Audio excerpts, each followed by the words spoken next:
காலை மங்கல நேரம். கிராமத்தின் மேல் மெல்லிய பனித்துளிகள் படர்ந்திருந்தது.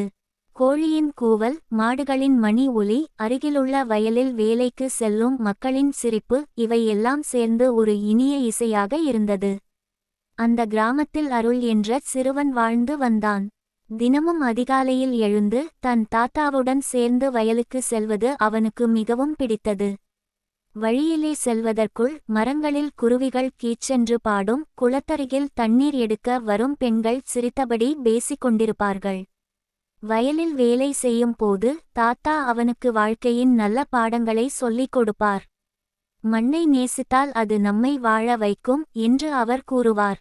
அருள் அதை மனதில் வைத்து மகிழ்ச்சியாக உதவுவான். மதிய நேரத்தில் எல்லோரும் மர நிழலில் உட்கார்ந்து வீட்டிலிருந்து கொண்டு வந்த சாதத்தையும் காய்கறியையும் சேர்ந்து சாப்பிடுவார்கள். அப்போது யாருக்கும் தனி என்று இல்லை, அனைவரும் குடும்பம் போல. அந்த கிராம வாழ்க்கையில் பெரிய வசதிகள் இல்லையென்றாலும் அன்பும் ஒற்றுமையும் நிறைந்திருந்தது. நகரத்தின் சத்தம் இல்லாமல் இயற்கையின் அமைதியோடு வாழும் அந்த மக்கள் உண்மையான சந்தோஷம் என்ன என்பதை அறிந்தவர்கள்.